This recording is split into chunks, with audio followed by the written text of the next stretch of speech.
You believe you're in control. You believe your decisions are logical. You believe you choose freely. You don't. Most of your choices are made before you're aware you're choosing, by habits you didn't design, by fears you didn't question, by invisible forces pulling you in directions you never consciously agreed to. This audiobook exposes the hidden systems running your life, not to motivate you, but to wake you up. Because once you see what's controlling you, you can finally take control back. And that changes everything. Chapter 1. You're not making decisions, you're reacting. You believe you're choosing. You're not. You're reacting. And that distinction changes everything. Most people don't live by decisions. They live by impulses, by emotional spikes, by urgency created by fear, pressure, and discomfort. They call it choice, but choice requires awareness. Reaction requires none. Reaction is automatic, fast, unconscious. Control is deliberate, slow, intentional. That's the difference. Reaction feels fast. Control feels slow. That's the key. Here's the hard truth. If a decision feels urgent, emotional, or pressured, it's probably not a decision at all. It's a reflex. And reflexes are trained, not chosen. You didn't decide to check your phone. Your hand moved before your mind did. You didn't decide to overspend. You felt relief at the idea of buying. You didn't decide to send that message. You wanted the anxiety to stop. That's not freedom. That's conditioning. And most people never question it. Let's talk about impulse spending. You see something you want. Your brain lights up. Dopamine spikes. Suddenly it feels necessary, urgent, justified. You tell yourself a story. I deserve this. I'll work harder later. It's just this once. But notice something. The purchase happens before the reasoning. Emotion decides first. Logic explains later. That's the pattern. And if you don't interrupt it, you will repeat it for decades. You have a choice, but only if you slow down. Now let's talk about emotional texting. You feel ignored, rejected, disrespected. Your chest tightens. Your thoughts race. And then your thumbs move. You type things you didn't plan. You say things you can't take back. You hand over power you can't reclaim. Later you regret it. But regret doesn't undo behavior. Why did it happen? Because emotion demanded relief. And reaction delivered it. Reaction feels fast.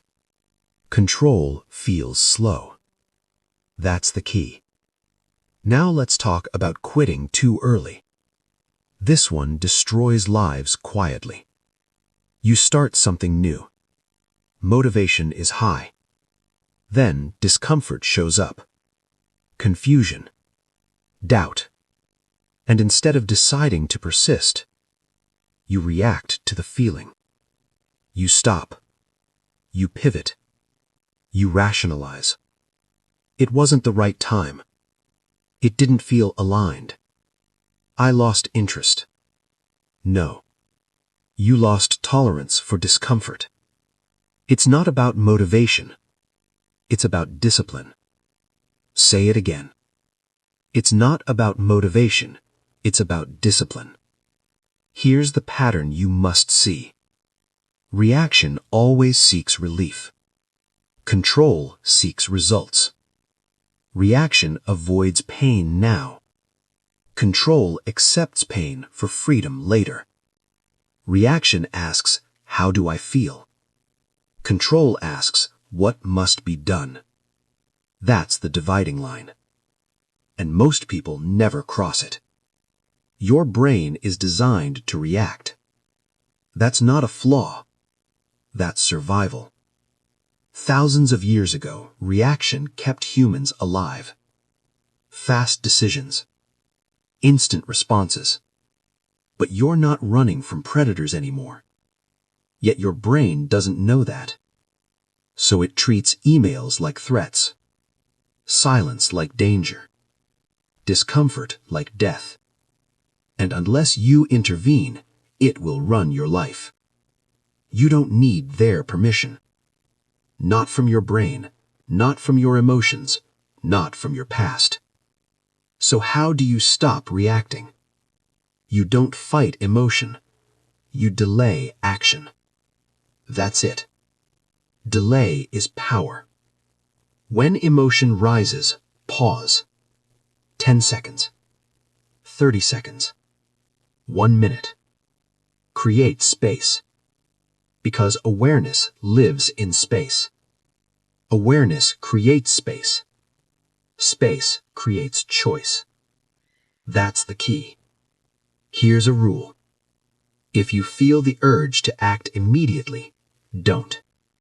If something feels urgent emotionally, wait. If your body wants relief, deny it temporarily. Not forever. Just long enough to think. This single habit will change your life.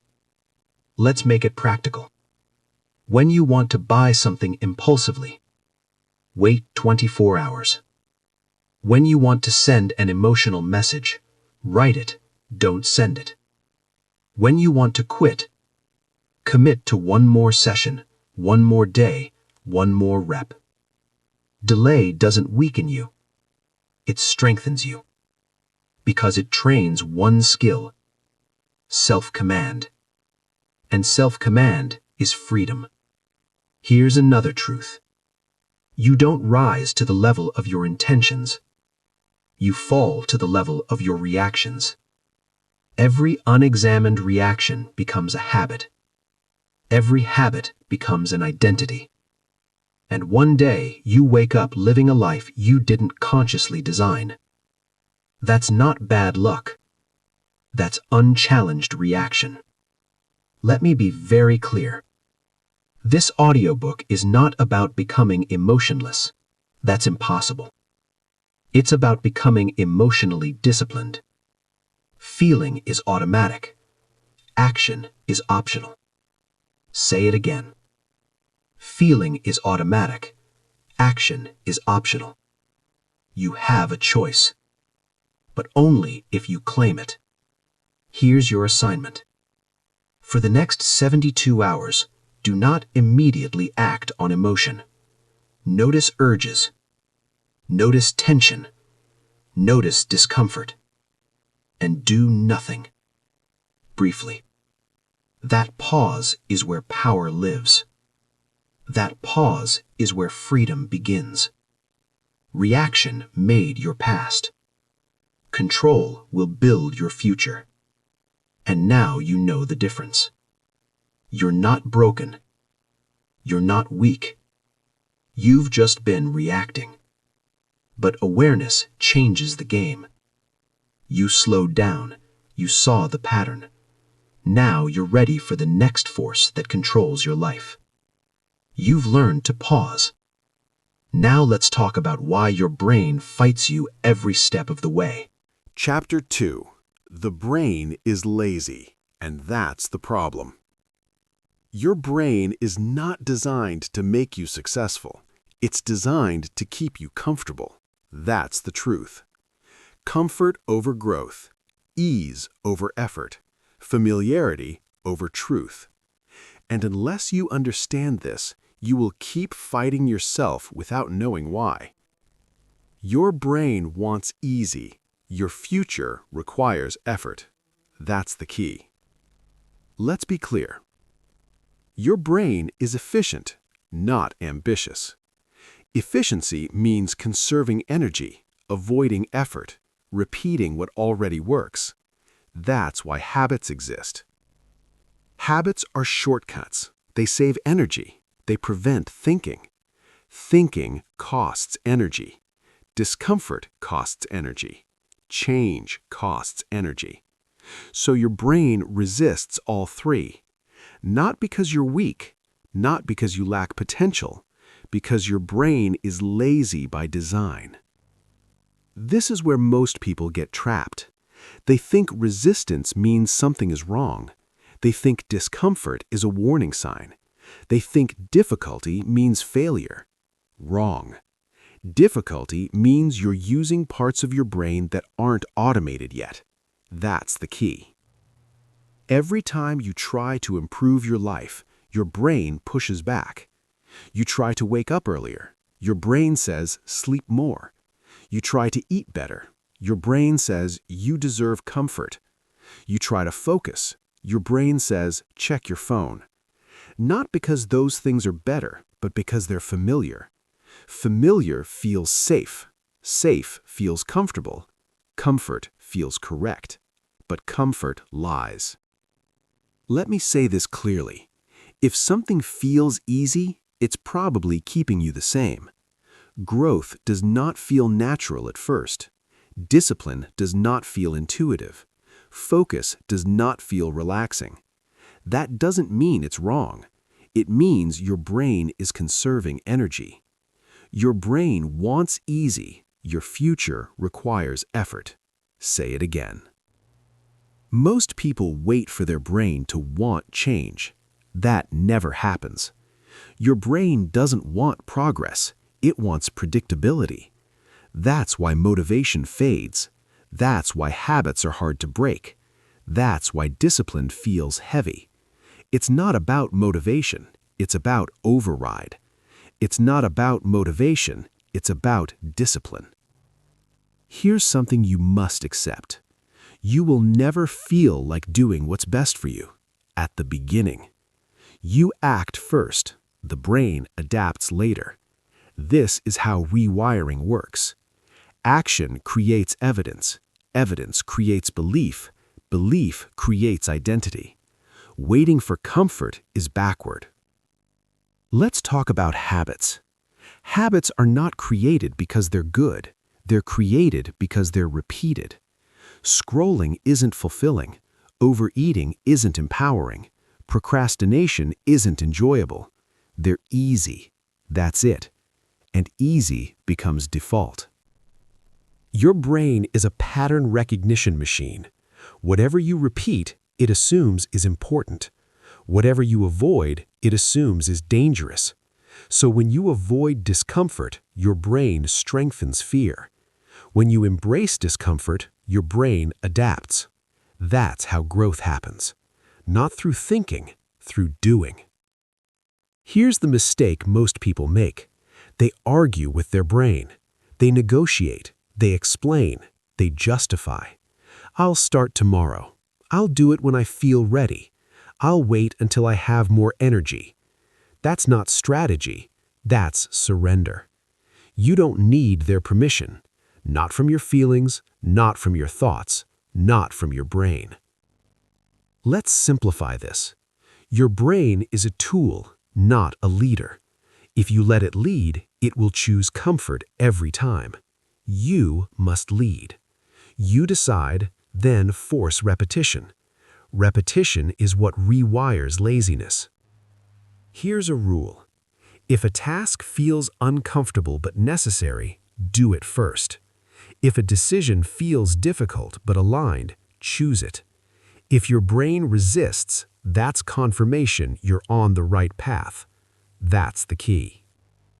Let's make this practical. When you wake up and don't want to move, move anyway. When your brain says later, say now. When your mind looks for excuses, ignore it. This is not cruelty. This is training. And training always feels hard before it feels normal. You don't need to change everything at once. That's another trick your brain plays. All or nothing, perfect or pointless. False. You need consistency. Small actions, daily, non-negotiable. That's how you defeat mental laziness. Let me say something uncomfortable. Most people aren't overwhelmed. They're under-disciplined. They're tired because they decide all day. They're exhausted because they negotiate with themselves constantly. Decision fatigue is real. That's why discipline simplifies life. Decide once, execute daily. No debate, no drama. Here's a powerful shift. Stop asking, "How do I feel?" Start asking, "What's required?" Feelings change, requirements don't. Feelings lie, requirements don't. You have a choice, but choice without discipline collapses into comfort. Your brain will eventually follow, but only after you prove consistency. You act, it resists. You repeat, it adapts. You persist, it obeys. That's the sequence, never the other way around. This chapter is not about blaming your brain, it's about understanding it. Once you understand the enemy, you stop taking resistance personally. You stop quitting early. You stop self-sabotage. You stop waiting. Your brain wants easy. Your future requires effort. That tension never disappears, but control grows stronger. And now you know why resistance exists. You've stopped reacting. You've stopped negotiating. Now you're ready to face the force that uses your lazy brain against you every day. Fear. You learned how your brain avoids effort. Now let's expose how fear quietly runs your life. Chapter 3. Fear is quiet, but it's always in charge. Fear is not loud. It doesn't shout. It doesn't threaten. It doesn't announce itself. Fear whispers. Later. Safer. What if? And most people obey without realizing it. That's the danger. Fear doesn't stop you. It delays you. That's the key. People imagine fear as panic, sweaty palms, a racing heart. That's not the fear that ruins lives. The real fear feels reasonable, polite, responsible. It sounds like logic. It says, be careful. It says, wait for the right time. It says, don't risk what you already have. And slowly, quietly, it takes control. Fear doesn't say no. It says, not yet. And that's why it wins. Look at your life. Where are you waiting? Waiting to start. Waiting to leave. Waiting to speak up. Waiting to become who you already know you could be. That waiting isn't patience. It's fear in disguise. Let's talk about bad jobs. You know it's draining you. You know it's not aligned. You know you're shrinking. But fear whispers. At least it's stable. At least it pays the bills. What if the next one is worse? So you stay. Not because you chose to, but because fear delayed you. Year after year. Fear doesn't stop you, it delays you. Now let's talk about bad relationships. You're unhappy, disconnected, unfulfilled. But fear whispers. What if you end up alone? What if you regret leaving? What if this is the best you can do? So you tolerate. You settle. You slowly disappear. Not dramatically, gradually. That's how fear works. Fear doesn't chain you. It convinces you to sit still. And sitting still feels safe. Until you realize you haven't moved in years. Here's what you must understand. Fear is not trying to destroy you. It's trying to protect you from discomfort. But protection and progress are opposites. Protection preserves the past. Progress demands risk. And fear always sides with the past. Fear uses your brain's laziness. It feeds it familiar scenarios, worst-case stories, imaginary disasters. And your brain believes them because it wants comfort. That's the loop. Fear whispers. The brain agrees. Action is postponed. Again. Let me say this clearly. Fear doesn't care about your potential. Fear doesn't care about your purpose. Fear doesn't care about your future. Fear cares about one thing: avoiding uncertainty. That's it. Most people think they'll act once fear disappears. That never happens. Fear doesn't go away before action. Fear fades after action. That's the order. You move first. Fear weakens later. That's the key. Let's destroy a lie. Courage is not the absence of fear. It's the refusal to obey it. You can feel fear and still act. You can feel doubt and still move. You can feel unready and still begin. You have a choice. Fear's favorite weapon is imagination. It shows you outcomes that haven't happened, losses that aren't real, failures that exist only in your head, and you react to them as if they're facts. They're not. They're stories. And you don't need to believe them. You don't need their permission. Not from fear, not from anxiety, not from imagined futures. Here's how you break fear's control. You stop asking, what if it goes wrong? You start asking, what if I stay the same? That question terrifies fear, because fear thrives on stagnation. Let's get practical. Fear grows in silence, in overthinking, in delay. So you shrink it with action. Small action. Immediate action. Not reckless. Decisive. Here's a rule. When fear says wait, do something. Not everything. Something. Send the email. Have the conversation. Take the step. Movement disrupts fear. Another rule. Stop rehearsing disasters. Your mind will create 10 negative outcomes and ignore the one positive path that changes your life. That's not wisdom. That's fear pretending to be intelligence. Here's a powerful reframe. Fear is a signal, not a command. It tells you something matters, that there's growth nearby.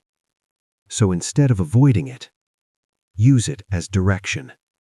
If it scares you, it's probably important. That's the key. Let's say it again. Fear doesn't stop you, it delays you. And delay is how dreams die quietly. Not with failure, but with waiting. You don't need to feel ready. You need to be willing. Willing to be uncomfortable. Willing to be misunderstood. Willing to move without guarantees. It's not about confidence.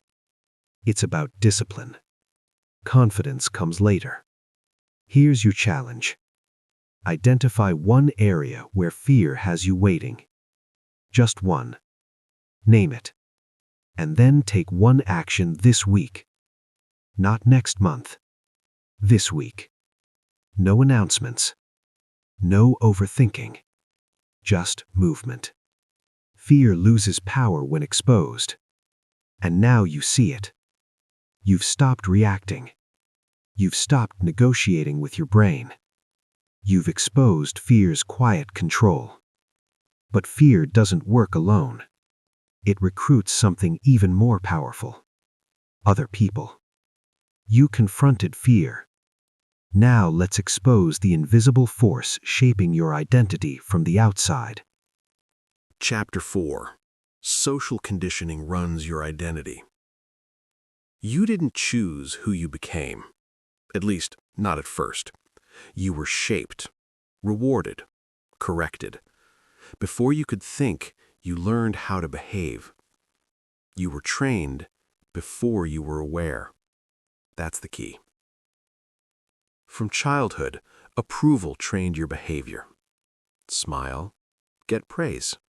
Obey, get safety. Fit in, get acceptance. Question, get corrected. Disagree, get labeled. Stand out, get punished. So you learned the rules. Not the rules of truth, the rules of acceptance. And those rules still run your life. Most people believe their personality is natural. It's not. It's conditioned. You learned what to say, what to hide, what to want, long before you learned how to think. You were trained before you were aware. Look at how early it started. School rewarded conformity, not curiosity. Sit still. Raise your hand. Follow instructions. Do that long enough, and initiative feels dangerous. Creativity feels risky. Silence feels safer than truth. That's not education, that's conditioning. Then society took over. Be successful, but not too different. Be confident, but not threatening. Be ambitious, but not disruptive. Blend in. Don't rock the boat. Don't make people uncomfortable. And slowly, your decisions stopped being yours. You don't ask, is this true? You ask, will this be accepted? You don't ask, is this right for me? You ask, what will they think? That's not identity, that's programming. Let's talk about approval. Approval feels good. It releases dopamine. It feels like safety. But approval is rented power. The moment you need it, you're controlled by it. And most people never stop needing it. You choose careers to impress, relationships to fit expectations, opinions to avoid conflict, not because it's right, but because it's rewarded. That's the key. Here's the brutal truth. If approval disappeared tomorrow, most people wouldn't know who they are, because their identity is built around reaction, likes, validation, feedback, external signals. Social conditioning teaches one dangerous lesson. Belonging matters more than truth. So you hide parts of yourself, you soften your voice, you dilute your ambition, and you call it maturity. It's not. It's fear-wearing manners. Let me make this uncomfortable. If you need everyone to approve of you, you will never do anything meaningful. Because meaningful work divides opinion. Leadership creates resistance, truth creates discomfort, and conditioning tells you to avoid both. This is why people stay quiet when they should speak, why they stay small when they should expand, why they ask permission to live. You don't need their permission. Say it again, you don't need their permission. Here's how conditioning really works. It doesn't force you, it nudges you. Subtle reactions, raised eyebrows, silence instead of support. You adjust, you adapt, you self-edit. Over time, you forget you're doing it. That's the most dangerous part. Conditioning becomes invisible. You think, that's just who I am. No, that's who you were trained to be. You were trained before you were aware. Let's talk about labels. Be realistic. Don't be selfish. That's not practical. These aren't truths, they're control mechanisms. They keep you predictable, manageable, non-threatening. And most people internalize them. Here's a powerful question. Whose voice is in your head when you doubt yourself? Is it yours? Or is it a parent, a teacher, a friend, society? That voice didn't appear randomly. It was installed. This chapter is not about blaming anyone. Your parents did their best. Your teachers followed systems. Society protects itself. This is about responsibility, because now you see it. And once you see it, you have a choice. You have a choice. Continue living a borrowed identity or build one intentionally. One requires courage, the other requires obedience. So how do you break conditioning? You stop asking for permission. Permission to try, permission to fail, permission to change. You decide first, then act. Here's a practical rule. Before making a decision, ask yourself one question. Would I still choose this if no one knew? If the answer is no, it's conditioning. Another rule. Pay attention to discomfort around judgment. When you hesitate because of how it looks, that's conditioning pulling the strings. Pause and act anyway. You don't need to rebel loudly. You don't need to explain yourself. Quiet disobedience is powerful. Do the work. Make the choice. Live differently. Let results speak. Here's something most people never hear. You are allowed to outgrow people. You are allowed to change your mind. You are allowed to disappoint others. That doesn't make you wrong, it makes you honest. Social conditioning thrives on guilt. You owe them. You should be grateful. Don't forget where you came from. Gratitude doesn't mean obedience. Respect doesn't mean self-erasure. That's the key. Let me remind you, your life is not a group project. You are the one who wakes up in your body, lives with your decisions, carries the consequences.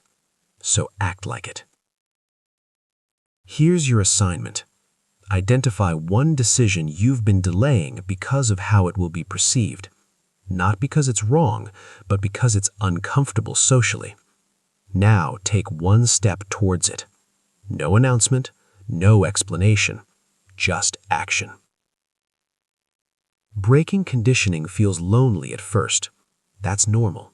You're stepping out of a script. But clarity follows courage, and freedom follows clarity. You've exposed the forces that trained you. You've seen how approval shaped you. But conditioning doesn't stop there. It pairs with something even stronger: emotion. You broke free from social programming. Now let's expose how emotion hijacks your logic in real time. Chapter 5. Emotion hijacks logic every time. You like to believe you're logical. You're not. You're emotional first, rational second. And that order explains almost every mistake you've ever made. Emotion decides first, logic explains later. That's the key. Strong emotion shuts down rational thinking. Not sometimes, every time. Anger narrows your vision. Excitement blinds you to risk. Anxiety convinces you danger is everywhere. In those moments, logic doesn't lead, it follows. It cleans up the mess afterward. Think about the last decision you regret. What was present? Emotion. Not clarity, not calm, not long-term thinking. Emotion took the wheel. Anger tells you to speak now, to correct, to dominate. Excitement tells you to say yes, to jump, to commit without reading the fine print. Anxiety tells you to avoid, to delay, to stay small. Different emotions, same result. Control disappears. Emotion compresses time.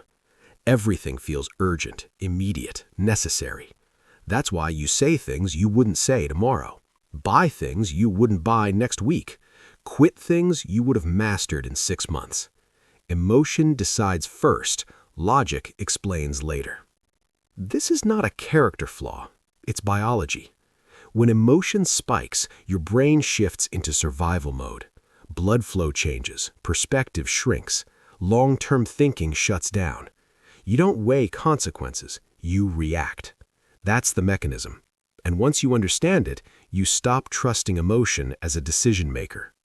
Most people don't. They trust how they feel. That's the trap.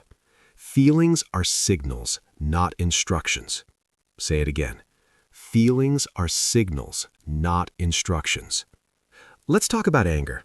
Anger feels powerful, righteous, justified. But anger narrows your field of view. It turns complex situations into simple enemies. And once you're angry, you're predictable. That's why manipulation works. Now, excitement. Excitement feels positive, optimistic, expansive. But excitement hides risk. It skips due diligence. It ignores warning signs. It confuses potential with reality. That's how people overcommit. That's how people burn out. Now, anxiety. Anxiety magnifies threats, imagines outcomes, creates urgency without evidence. It convinces you that avoidance is wisdom. It's not. It's fear wearing logic's clothes. Let me say this clearly. No major decision should be made under emotional intensity. None. If you're angry, pause. If you're euphoric, pause. If you're anxious, pause. That's the key. Here's where most people fail. They try to reason with emotion. They argue internally. They justify. They negotiate. That never works. Emotion doesn't respond to logic. Time does. Distance does. Stillness does. So what do disciplined people do? They delay decisions. They create rules. They remove choice from emotional moments. You have a choice, but you must protect it. Here's a rule that changes everything. Never make permanent decisions in temporary emotional states. Never. Write that down. You don't quit careers on bad days. You don't end relationships in heated moments. You don't invest money while euphoric. You don't text while emotional. You wait. Waiting is not weakness. Waiting is control. Let's get practical. When emotion spikes, your only job is containment. Not solving, not fixing, not responding. Containment. Breathe. Move your body. Create space. Action comes later. Here's a powerful technique. Name the emotion. I'm angry. I'm anxious. I'm excited. Naming creates separation. Separation restores control. That's the key. Another technique, ask one question. What would I decide if I felt calm? Not later, not tomorrow. Just imagine calm. That question bypasses emotion's grip. Here's another truth. People say, trust your gut. That's terrible advice under emotion. Your gut is emotional memory, past conditioning, unresolved fear. Discipline doesn't trust the gut blindly, it verifies. Let me make this uncomfortable. Most people don't have emotional intelligence. They have emotional obedience. They feel, then comply, and they call it authenticity. It's not. It's reactivity. It's not about self-awareness. It's about discipline. Awareness tells you what you feel. Discipline decides what you do. Big difference. You don't need to suppress emotion. Suppression backfires. You need to delay action. Delay breaks emotion's leverage. Here's a rule to live by. If you feel compelled to act immediately, don't. Urgency is emotion's favorite trick. Let's apply this to real life. Argument with someone? Sleep on it. New opportunity? Review it twice. Strong urge to quit? Commit to one more week. This is not indecision. This is mastery. Emotion wants relief now. Discipline wants results later. That's the battle. And most people choose relief every time. But you don't have to. You don't need their permission. Not from emotion, not from impulse, not from your past patterns. Here's the uncomfortable truth. Your emotions are not unique. They're human, predictable, repetitive. But your response can be trained. The strongest people you admire, they feel just as much as you. They just don't let feeling decide. Let me repeat the core truth. Emotion decides first. Logic explains later. Unless you interrupt the process, unless you slow it down, unless you choose discipline. Here's your assignment. For the next week, delay emotional decisions by 24 hours. Every time. No exceptions. Watch what changes. Watch how many problems dissolve without action. You're learning control. You're building distance. You're separating feeling from action. And that separation is power. You've exposed reaction. You've overridden laziness. You've confronted fear. You've broken conditioning. You've mastered emotional delay. Now it's time to look outside yourself, because something else is shaping your behavior every day, quietly, constantly. Your environment. You've learned how emotion hijacks logic.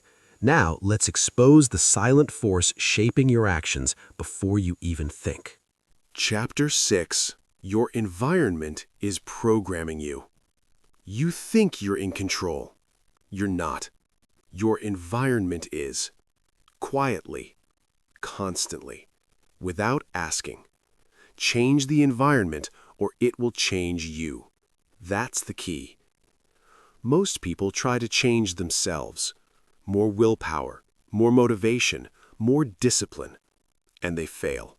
Not because they're weak, but because they're fighting the wrong enemy.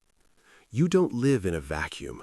You live inside systems, rooms, phones, people, noise, screens, and every one of them is giving you instructions. Your environment doesn't argue. It suggests. It nudges. It cues. It invites. And your brain follows, automatically. Let's start with the most powerful one, your phone. It's not neutral. Every notification is a command. Every vibration is an interruption. Every app is engineered for compulsion. You don't decide to check your phone. You respond to it.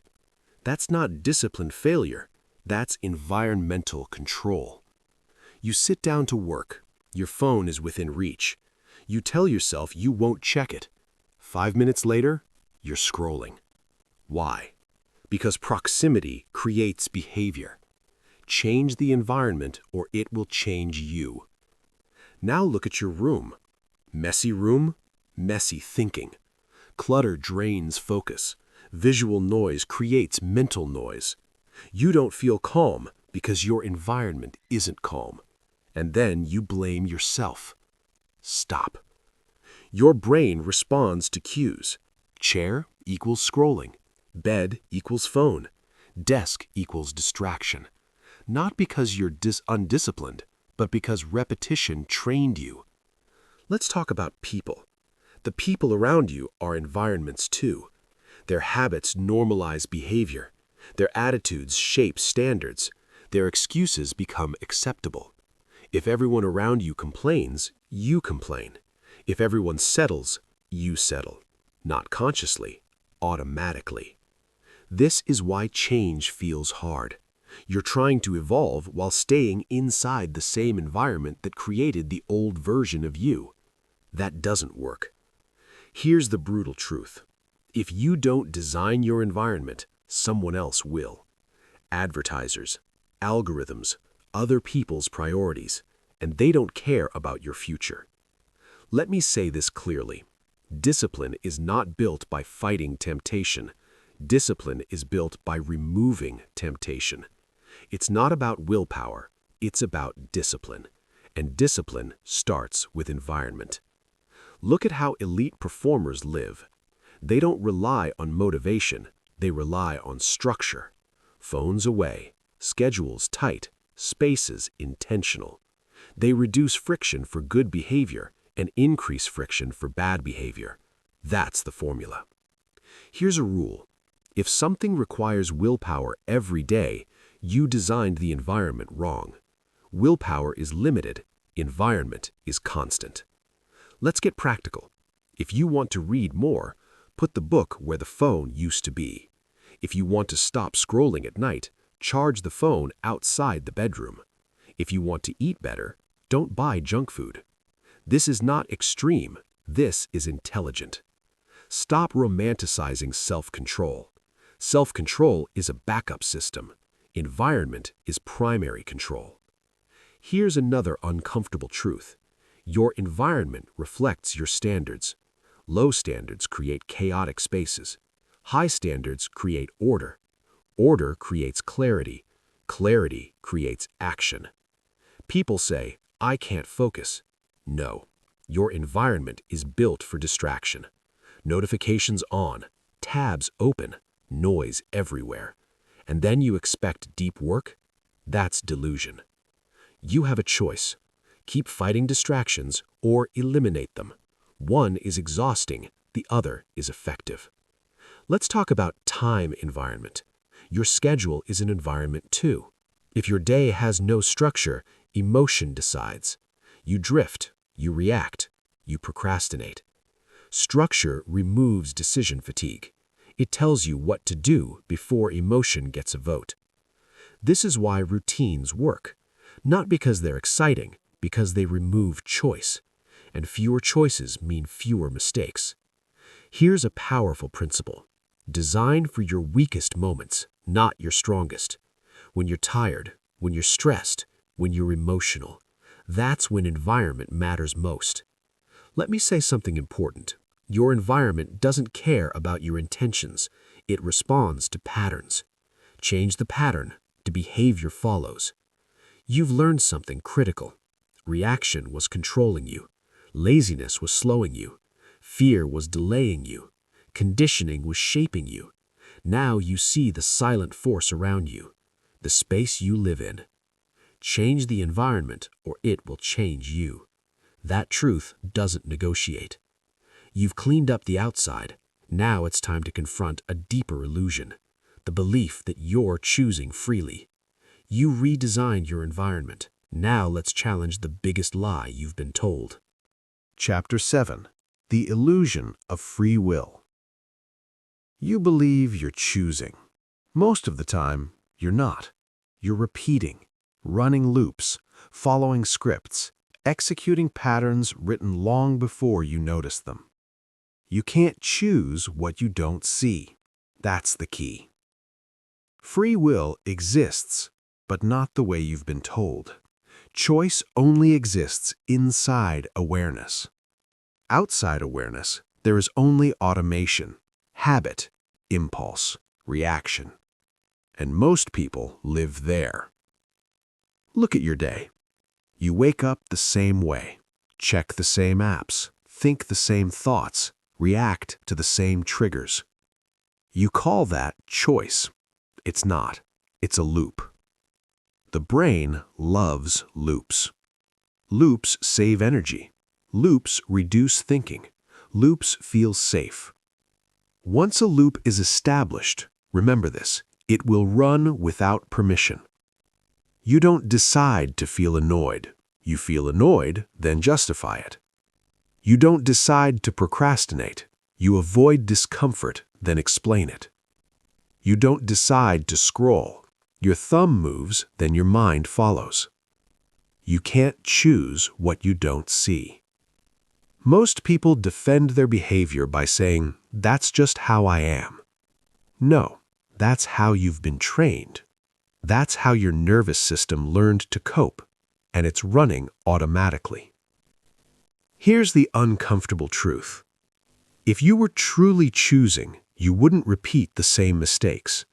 Choice implies change. Repetition implies automation. Let's talk about habits again, but deeper. Habits aren't just actions, they're identities in motion.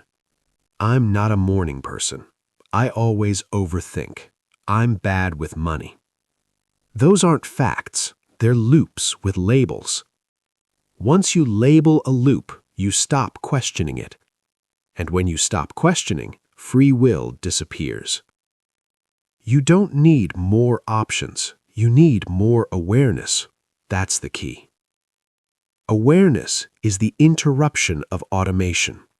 The moment you notice a pattern, it weakens, not instantly, but consistently. Think about it.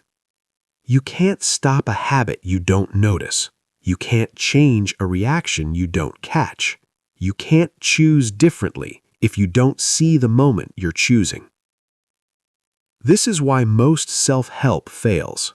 It focuses on outcomes, not awareness. Do this, stop that. But without awareness, you'll default back to the loop. Here's the real work. Not forcing new behavior, but seeing old behavior clearly. Seeing the trigger, seeing the urge, seeing the story you tell yourself. That space is where choice lives. Let me be precise. Free will is not constant. It appears briefly between stimulus and response. Miss that moment and the loop runs. Catch it and you have power. You have a choice. But only in that window. And that window is small. Most people never train themselves to notice it. They stay distracted, emotionally reactive, environmentally programmed. So the window closes before they arrive. Let's get practical. The next time you feel an urge, pause. Not to fight it, to observe it. Ask one question. What am I about to do automatically? That question opens awareness. Another question. What happens if I do nothing for 60 seconds? You'd be surprised. Most urges peak and fall without action. But if you act immediately, you strengthen the loop. That's the key. Delay creates choice. Immediate action destroys it. Let's apply this to real life. You want to quit something, pause. Name the loop. I feel discomfort. I want relief. I'm about to escape. Now decide. Not emotionally, consciously. You want to argue, pause. Name the loop. I feel threatened. I want control. I'm about to react. Now choose. This is not suppression. This is observation. And observation breaks spells. Here's a powerful truth. The moment you can predict your own behavior, you're not choosing, you're looping. Most people's days are predictable. Same complaints, same distractions, same outcomes. That's not fate, that's automation. And automation feels comfortable until you realize it's running your entire life. Let me say something clearly. Free will is not freedom. Awareness is. Because without awareness, free will never appears. Stop asking, what should I do? Start asking, what am I doing without noticing? That question changes everything. Here's the discipline. You don't try to control every decision. You train yourself to notice. Notice patterns. Notice urges. Notice emotional scripts. Over time, the window widens. Choice becomes more frequent. This is how disciplined people operate. Not through constant force, but through constant awareness. They see the moment. They choose differently. Again, and again, and again. It's not about freedom. It's about discipline. Discipline of attention. Discipline of awareness. That's where real control lives. Here's your assignment. For the next 48 hours, do not try to change anything. Just notice. Notice what you do automatically. Notice what triggers you. Notice where you lose awareness. Write it down if you can. Awareness compounds. You're not broken. You're not weak. You've just been living on autopilot. And now you're waking up. You've learned that reaction controls you, that laziness resists you, that fear delays you, that conditioning shapes you, that emotion hijacks you, that environment programs you. And now you see the illusion. Choice exists, but only when you're aware. You've seen the loop. Now it's time to talk about why most people stay trapped inside it. Comfort. You've exposed the illusion of free will. Now let's confront the trap that keeps you from using it. Chapter 8. The Comfort Trap. Comfort feels safe.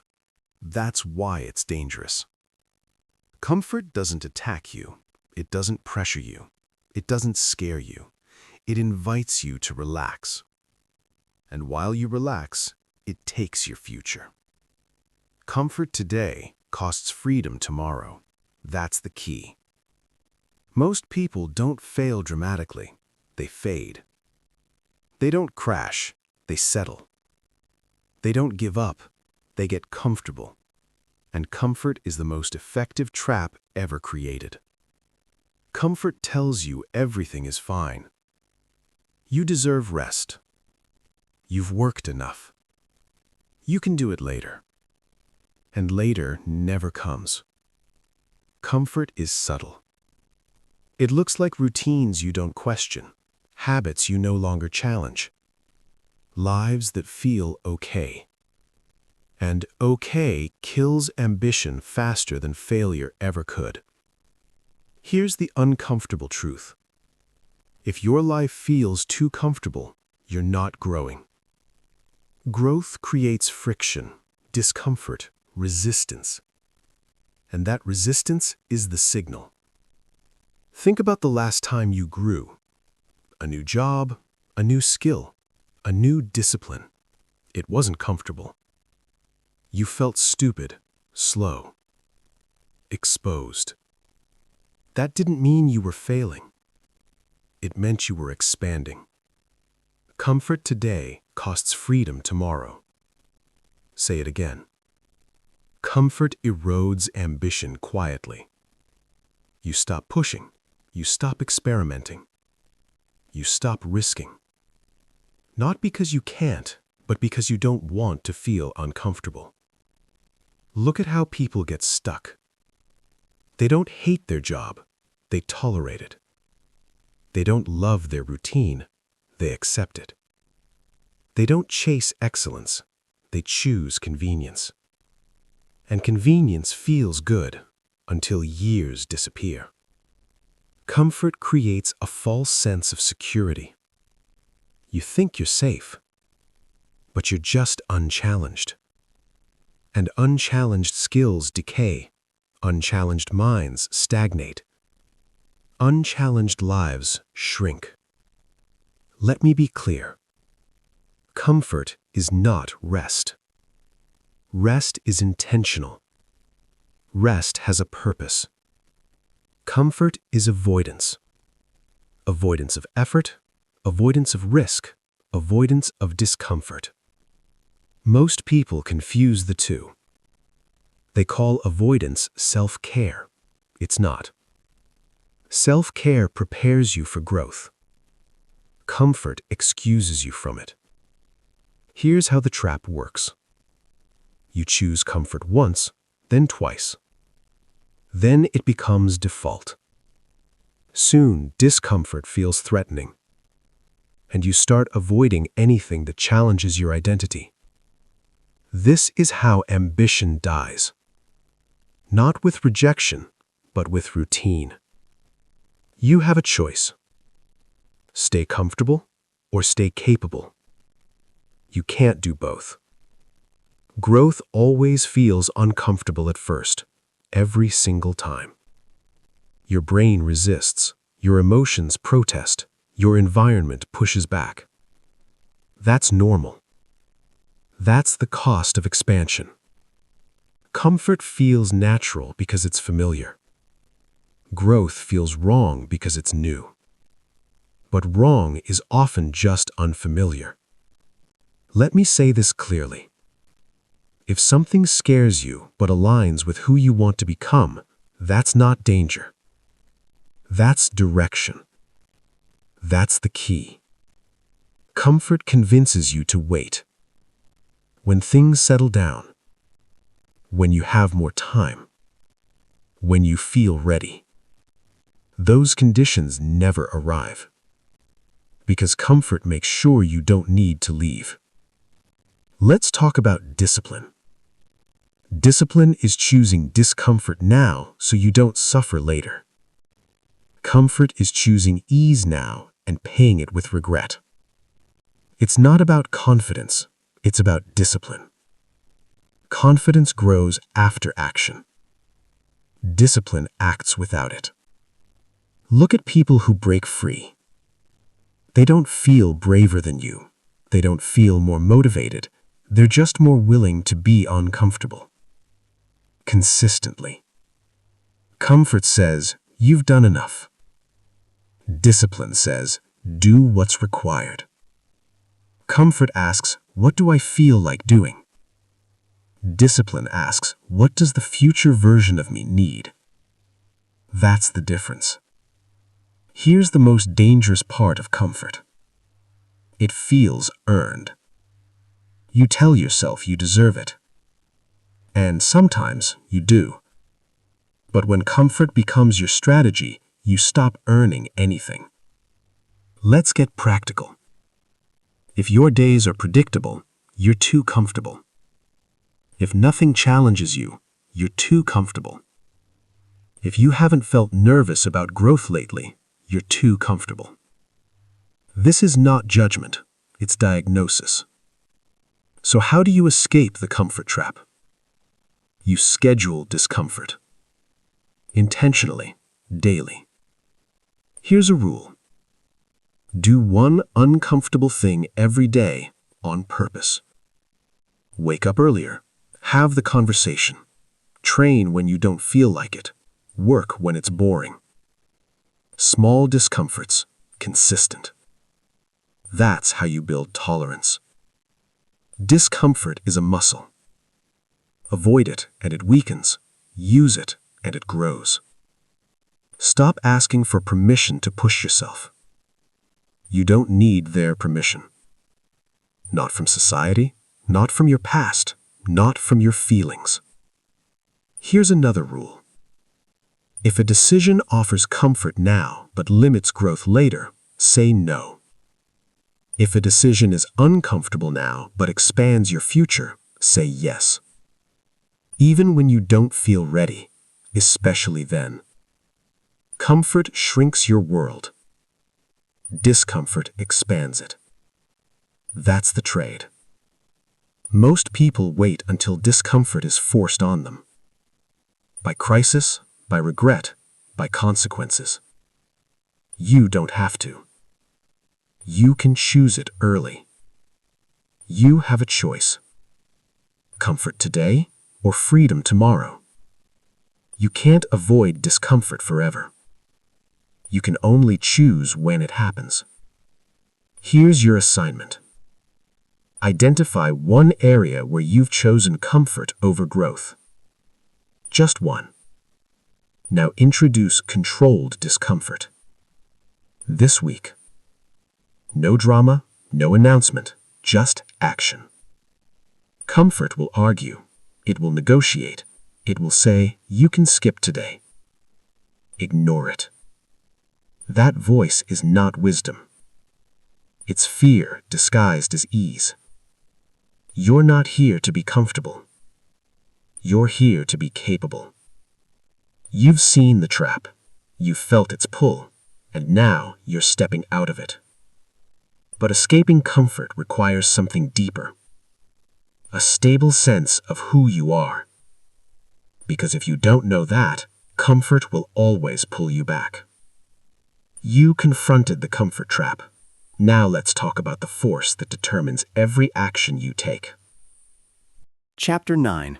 Identity is the strongest force of all. You don't rise to goals, you fall to identity. Say it again. You don't rise to goals, you fall to identity. That's the key. Every action you take is a vote for who you believe you are, not who you want to be, not who you admire, who you believe you are right now. That belief runs everything. You don't skip workouts because you're lazy. You skip because you don't see yourself as disciplined. You don't save money because you should. You save because you see yourself as responsible. You don't speak up because you feel like it. You speak up because you see yourself as someone who does. Identity decides behavior. Always. This is why goals fail. Goals sit on top of identity. Identity sits at the core. If they don't match, identity wins. Every time. Look at the labels you use. I'm not a morning person. I'm bad at consistency. I'm just not confident. Those aren't descriptions, they're commands. Once you label yourself, your brain works to prove it true.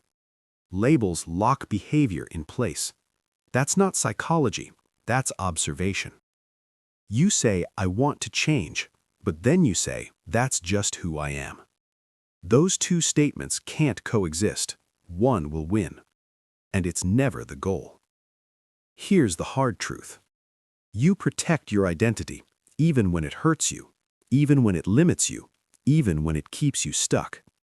Because identity feels familiar, and familiar feels safe. Remember the comfort trap? Identity is its foundation. If you see yourself as average, extra effort feels unnatural. If you see yourself as undisciplined, consistency feels fake. If you see yourself as behind, progress feels temporary. Let me say this clearly. Your identity is not who you are. It's who you've repeated being. That's it. Identity is built through evidence, tiny actions, repeated daily. Not affirmations, not motivation. Evidence. You don't become disciplined by saying it. You become disciplined by acting, especially when you don't feel like it. It's not about confidence, it's about discipline. That's the key. Most people try to change outcomes. They should change identity. Stop asking, how do I achieve this? Start asking, who would achieve this and what do they do daily? Then act like that person before you feel like them. Here's where people get confused. They think identity comes first. No, action comes first. Identity follows. You do, then you believe, not the other way around. Let's make this practical. You want to be consistent? Stop saying, I'm trying. Say, I'm the kind of person who doesn't miss twice. Then prove it, one action at a time. You want to be confident? Stop waiting to feel confident. Act despite fear. Confidence is a side effect of kept promises. You want to be focused? Stop calling yourself distracted. Remove distractions. Do one thing fully. Identity updates after repetition. You have a choice. You can keep repeating the old identity or start casting votes for a new one, daily, quietly. Let's talk about the danger of goals. Goals create pressure. Identity creates direction. Pressure fades. Direction compounds. People who rely on goals burn out. People who rely on identity persist because they're not chasing something external. They're expressing who they believe they are. This is why discipline feels different at higher levels. It's not forced. It's aligned. Let me make this uncomfortable. If your actions don't match your goals, your identity doesn't support them. That's not failure. That's information. Here's how you change identity. You don't argue with it. You don't shame it. You outvote it. Every disciplined action is a vote. Every avoided excuse is a vote. Every uncomfortable choice is a vote. One vote doesn't change identity. Hundreds do. That's the system. No shortcuts. Stop asking, who am I? Start asking, what did I do today? Identity is not philosophy. It's arithmetic. Let me repeat the core truth. You don't rise to goals. You fall to identity. So if you want a higher life, build a higher identity. Here's the discipline. Choose one identity to strengthen. Just one. Someone who trains daily. Someone who finishes what they start. Someone who tells the truth. Then protect it. How? With rules. Rules remove negotiation. I train every weekday. I don't skip hard conversations. I don't check my phone before work. Rules turn identity into structure. This is why elite performers have non-negotiables. They don't decide every day who they are. They already decided. You don't need motivation for identity-based behavior. You need alignment. Here's something powerful. When identity shifts, temptation weakens because you're no longer resisting something, you're expressing yourself. That's freedom. Not doing whatever you want, but wanting what serves who you are becoming. You don't need their permission, not to redefine yourself, not to evolve, not to outgrow your past labels. People will resist your change, not because you're wrong, but because your new identity disrupts their expectations. That's normal. That's confirmation. Let me remind you, your past actions created your current identity. Your next actions will create the next one. Nothing mystical, nothing complicated, just repetition. Here's your assignment. Write down one identity you want to embody, not a goal, an identity. Then choose one daily action that proves it. Do it for 30 days. No announcements, no validation. Let the evidence speak. You've exposed reaction, overridden laziness, confronted fear, broken conditioning, delayed emotion, redesigned environment, seen through the illusion of free will, escaped comfort. Now you understand identity. But identity needs fuel, and that fuel is awareness. Chapter 10. Awareness is the first act of power. Nothing changes until you notice it. That's not philosophy, that's mechanics. Power does not begin with action, it begins with awareness. Awareness creates space. Space creates choice. That's the key. Most people try to change behavior without seeing it. They force routines, they chase motivation, they install discipline on top of blindness. And it fails, because what you don't see controls you. Awareness is not thinking. Awareness is noticing. Not judging, not fixing, not explaining. Just seeing clearly. And that alone weakens old patterns. Think about this. A habit you don't notice feels automatic. A habit you do notice feels optional. That shift from automatic to optional is power. Most people live inside their thoughts. They believe everything they think. They obey every feeling. They act without distance. That's not living. That's being run. Awareness steps back. It watches the thought. It notices the urge. It sees the pattern forming. And suddenly, you're no longer inside it. This is why observation weakens compulsion. The moment you see the urge to scroll, it loses urgency. The moment you notice irritation rising, it loses control. The moment you see procrastination forming, it can be interrupted. Not always easily, not always perfectly, but consistently. Awareness creates space. Space creates choice. Say it again. Let's get something straight. Awareness is not passive. It's the most active thing you can do, because it interrupts unconscious momentum. Look back at everything you've learned so far.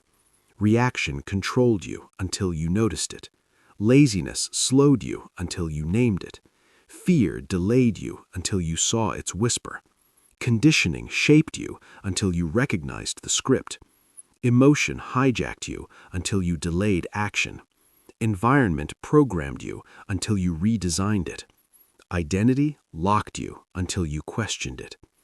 Every breakthrough came from one thing: seeing clearly. That's not a coincidence. That's the system. Most people think awareness is soft. It's not. It's ruthless, because it removes excuses. Once you notice a pattern, you can't unsee it. And once you can't unsee it, you're responsible. That's why people avoid awareness. Ignorance feels lighter. Let me say this clearly. Awareness does not make life easier. It makes it honest. And honesty is the price of power. You have a choice. Stay unconscious and comfortable, or aware and accountable. Here's how awareness actually works. You don't observe once, you observe repeatedly. Patterns don't break in a moment, they weaken through exposure. Think of awareness like light. Darkness isn't destroyed by force, it disappears when exposed. Same with habits. You don't fight urges, you watch them. You don't suppress thoughts, you notice them. You don't shame reactions, you observe them. And that observation creates distance. Distance creates leverage. That's the key. Let's make this practical. You wake up. You feel resistance. Old you reacts. Aware you notices. I notice I want to stay in bed. That's it. No argument, no story. Just noticing. That simple sentence creates space, and in that space, choice appears. You're about to check your phone. Instead of grabbing it, you notice. I notice the urge to escape. That's awareness. You're in a conversation. Emotion rises. Instead of reacting, you notice. I notice defensiveness. That pause changes everything. Here's what most people miss. Awareness is a skill, and like all skills, it strengthens with use. At first, you'll notice late, after the reaction, after the mistake. That's fine. Awareness doesn't need to be early, it just needs to be honest. Then it starts arriving sooner, mid-reaction, mid-thought, and eventually before action. That's mastery. This is how discipline actually forms, not by force, but by clarity. Let me say something important. You cannot be disciplined about what you're unaware of. You cannot control what you don't see. You cannot choose what you don't notice. Awareness creates space. Space creates choice. That's not motivational language, that's operational truth. People ask, how do I stay consistent? Wrong question. The real question is, how do I stay aware? Consistency is a byproduct. Awareness also reveals something else. Triggers. The same people, the same times of day, the same emotional states. Once you see triggers, you can plan. And planning beats willpower every time. Awareness turns life from chaos into patterns. And patterns can be designed. This is why journaling works, why reflection works, why silence works. They slow life down enough for awareness to catch up. Let me be clear. You don't need to meditate for hours. You don't need complex techniques. You need pauses, micro-pauses, before speaking, before reacting, before deciding. You don't need their permission, not to pause, not to think, not to choose deliberately. Here's a simple rule. Before any non-routine decision, pause for 5 seconds. That's it. 5 seconds is enough to break autopilot. Here's another. If you feel urgency, pause longer. Urgency is usually emotion. Let me repeat this. Emotion hates awareness because awareness exposes it. Awareness also dissolves shame. You stop saying, I am this way. You start saying, I do this sometimes. That shift is freedom. Identity loosens, choice expands. You're no longer fighting yourself. You're studying yourself. And study leads to mastery.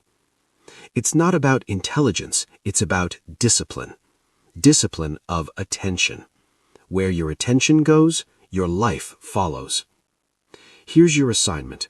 For the next 7 days, practice noticing. Not fixing, not changing, just noticing. Your thoughts, your urges, your reactions. Write nothing if you don't want to. Just observe. You will be shocked at how much was running unnoticed, and empowered by how much control returns. Awareness is the first act of power. Not action, not confidence, not motivation. Awareness. Everything builds on it. You've learned to see. Now it's time to act consistently. Because awareness without structure fades, and structure is called discipline. Chapter 11. Discipline replaces motivation. Motivation is a feeling, and feelings disappear. That's the truth most people don't want to accept. They wait to feel ready. They wait to feel inspired. They wait to feel motivated. And while they wait, nothing changes. Discipline moves when emotion disappears. That's the key. Motivation feels powerful in the beginning. It's loud, energizing, convincing. But motivation is emotional, and emotions are unstable. They depend on sleep, on mood, on results, on validation. That's why motivation fades. Not because you're weak, but because it was never reliable. If motivation worked, everyone would be consistent. They're not, because motivation is not a strategy. It's a spark, and sparks don't build fires without structure. Discipline is different. Discipline doesn't ask how you feel. It doesn't negotiate. It doesn't wait. Discipline executes. Let me say this clearly. If your plan requires motivation, it will fail. Not maybe, eventually. Most people say, I just need to stay motivated. No, you need to stop needing motivation. That's the key. Motivation says, do it when it feels good. Discipline says, do it because it's required. Motivation asks for excitement. Discipline demands commitment. Here's the uncomfortable truth. Every successful person you admire acts without motivation more often than with it. They don't feel special. They feel tired. They feel bored. They feel resistance. And they act anyway. That's why discipline wins, because discipline is independent of emotion. Let's talk about systems. Systems beat feelings every time. A system doesn't care how you feel. It tells you what to do and when. That removes debate. Motivation creates questions. Should I? Am I ready? Do I feel like it? Discipline creates answers. It's scheduled. It's non-negotiable. It gets done. Here's why systems work. They remove decision fatigue. Every decision drains energy. When you decide once and automate, you preserve power. This is why routines feel boring, because they remove novelty. But boredom is stability, and stability produces results. People chase excitement. Disciplined people chase consistency. Only one compounds. Discipline moves when emotion disappears. Say it again. Let's talk about excuses. Motivation gives excuses power. I'm not in the mood. I had a long day. I'll start tomorrow. Discipline ignores excuses, not aggressively, calmly. It just moves on. Here's something important. Discipline is not intensity. Intensity burns out. Discipline endures. Most people start strong. Few finish, because they confuse intensity with commitment. Discipline is quiet. It doesn't post, it doesn't announce, it doesn't seek validation. It just repeats. You have a choice. Live emotionally or live deliberately. Motivation depends on results. Discipline creates results. That's the order. This is why beginners struggle. They want motivation first, results second. But the system works in reverse. Action first, results later, motivation last. If you wait for motivation, you'll always be behind. Let's make this practical. If you want to work out, schedule it. Same time, same days. No decision required. If you want to write, set a minimum. Not when inspired, but 500 words daily. Minimums build momentum. If you want to study, create a fixed window. Not endless hours, a defined block. This is how discipline is built. Not through willpower, but through structure. Here's a powerful rule. Never decide twice. If you decided training matters, don't reevaluate daily. That's emotional sabotage. Your feelings are temporary. Your system is permanent. Let me say this clearly. You don't rise to your best days. You fall to your systems on your worst days. Motivation disappears when life gets hard. Discipline shows up precisely then. This is why disciplined people seem different. They're not more gifted. They're less emotional in execution. They feel doubt and act. They feel tired and act. They feel unmotivated and act. It's not about motivation. It's about discipline. Say it again. Motivation is a visitor. discipline is a resident. Let's talk about self-respect. Every time you do what you said you would, self-respect increases. Every time you don't, it erodes. Motivation can't fix that. Only discipline can. Discipline builds trust with yourself, and trust creates confidence. That's how it actually works. This is why people feel stuck. They've broken promises to themselves too many times. Motivation can't repair that. Consistency can. Start small, smaller than your ego wants. Daily actions you can't fail. That's how discipline is trained. 1 push-up, 1 page, 1 minute. Done daily. Discipline is trained through completion, not ambition. Here's your assignment. Pick one habit. 1. Create a system. Fix time, clear minimum, no negotiation. Then execute for 30 days. No excitement required. You will not feel motivated most days. Good. That means you're training the right skill. Let me remind you, discipline is freedom. Because once something is automatic, it no longer drains you. You stop fighting yourself. You stop bargaining. You stop relying on emotion. You don't need their permission, not to be consistent, not to be disciplined, not to outgrow motivation. You've learned to see clearly. You've learned to choose deliberately. You've replaced motivation with discipline. Now there's only one step left. Designing your life so discipline becomes effortless. Because discipline without design is exhausting. And design is the final layer of control. Chapter 12. Design your decisions or be controlled. Every day you make hundreds of decisions. What to do first, what to ignore, what to eat, what to avoid, what to delay. And every decision costs energy. That's why most people feel exhausted before they've done anything meaningful. They're not tired from effort, they're tired from deciding. What you pre-decide can't derail you. That's the key. If you don't design your decisions in advance, your emotions will design them for you. Your habits will decide, your environment will decide, other people will decide, and you'll call it life. It's not. It's surrender. Let me say this clearly. You are not controlled by lack of motivation. You are controlled by lack of structure. Structure removes struggle. Most people wake up and ask, "What do I feel like doing today?" That question destroys momentum. Disciplined people don't ask it. They already decided. Decision-making is a finite resource. Every choice drains it. So when you reach the important work, you're depleted. That's not weakness. That's poor design. What you pre-decide can't derail you. Say it again. Designing your decisions means this. You decide once when you're calm, clear, and intentional. Then you stop renegotiating. Look at your life. Where are you deciding the same thing every day? Should I work out? Should I focus? Should I eat better? Should I stop scrolling? That repetition is the problem.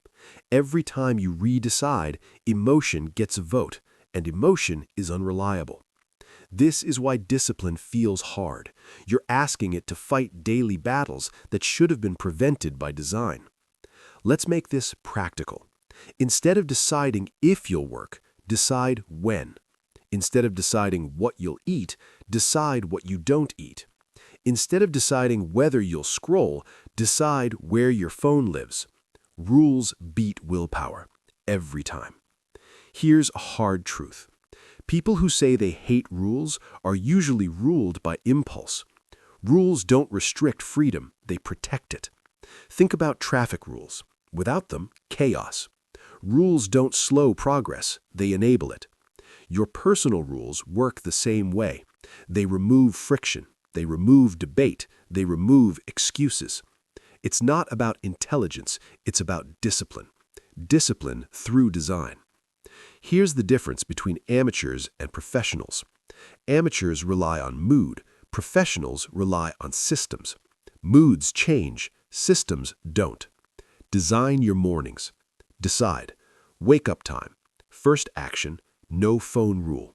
Once decided, no thinking required. Design your work blocks. Decide.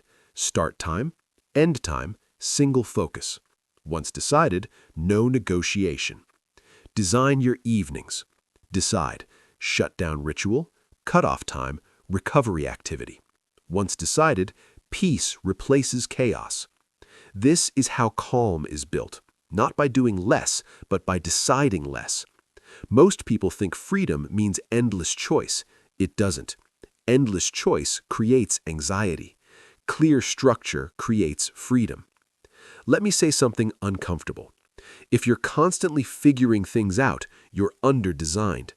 Design doesn't mean rigidity, it means defaults.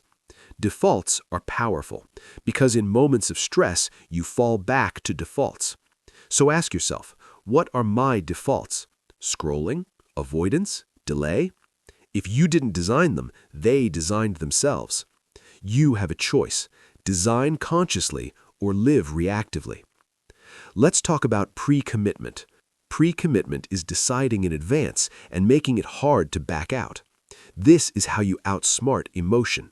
Examples: public accountability, scheduled sessions, financial penalties, environmental constraints. Not to punish yourself, but to protect your future self. Your future self is weaker than you think. Tired, distracted, emotional. Design is how you help them. You don't need their permission, not to create rules, not to simplify your life, not to stop explaining. Let me repeat the core truth. What you pre-decide can't derail you. Once something is decided, emotion becomes irrelevant. This is how elite performance is built. Not through constant effort, but through reduced decision-making. Look at how this ties everything together. Reaction controlled you until you designed pauses. Laziness slowed you until you designed routines. Fear delayed you until you designed action. Conditioning shaped you until you designed values.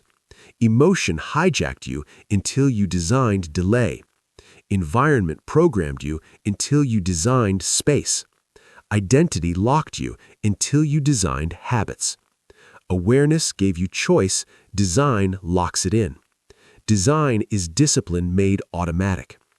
Let me say this plainly. If your life feels chaotic, it's under-designed. If progress feels inconsistent, it's under-designed. If discipline feels exhausting, it's under-designed. Design is not about control, it's about relief.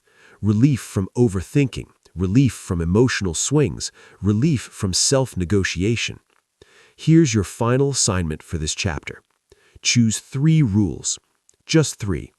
1 rule for mornings, 1 rule for work, 1 rule for evenings. Write them down. Commit. Stop re-deciding. They don't need to be perfect. They need to be consistent. You can refine later. Most people never do this. They drift. They react. They live by accident. You don't have to.